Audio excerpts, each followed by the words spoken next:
सांगलीमध्ये झेडपीमध्ये कोणाची सत्ता येणार आहे हे देखील आपल्याला पाहायचंय स्नेहिल सर. अगदी सांगलीमध्ये नेमकं काय होणार आहे, सांगलीचं गणित देखील अत्यंत महत्त्वाचं आहे. आणि आपण बघतोय संभाव्य सत्ता इथं सांगलीमध्ये झेडपीत महायुतीची सत्ता येण्याची शक्यता असल्याचं दिसतंय. भाजपला सर्वाधिक 25 जागा मिळण्याची शक्यता आहे.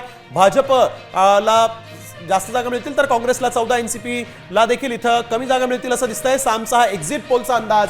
आकडे नेमके काय सांगतायत सांगलीमधले ते देखील आपण पाहूया. त्यावेळेस सामच्या टेलिव्हिजन स्क्रीनवर सांगलीचा एक्झिट पोल. भाजपला 25, शिंदे सेनेला 4, एनसीपी अजित पवारांच्या पक्षाला 5, तसंच काँग्रेसला 14, एनसीपी शरद पवारांना 11 जागा मिळू शकतात आणि इतरांना 2 जागा मिळतील असं सध्याचं चित्र आहे. सांगलीमध्ये पुन्हा एकदा भाजप सत्तेत येऊ शकते. संभाव्य इथं सत्ता कोणाला मिळेल तर इथं संभाव्य सत्ता जी आहे 25 जागा घेऊन भाजप या ठिकाणी आघाडी करू शकतो असं सांगलीच्या झेडपीचे हे यावेळेसचे एक्झिट पोलचे आकडे आहेत.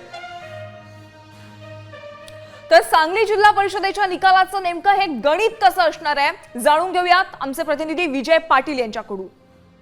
जिल्हा परिषदेसाठी 61 जागांसाठी ही निवडणूक प्रक्रिया पार पडत आहे.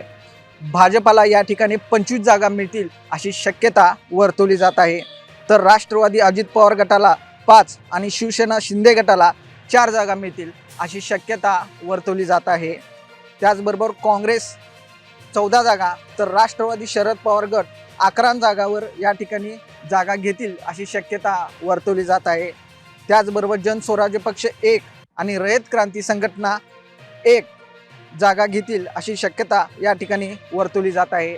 एकंदरीतच पाहता जिल्हा परिषदेवर महायुतीची सत्ता या ठिकाणी येणार असल्याचं चित्र पाहावयास मिळत आहे. कॅमेरामन सुजितसह विजय पाटील, साम टीव्ही न्यूज, सांगली.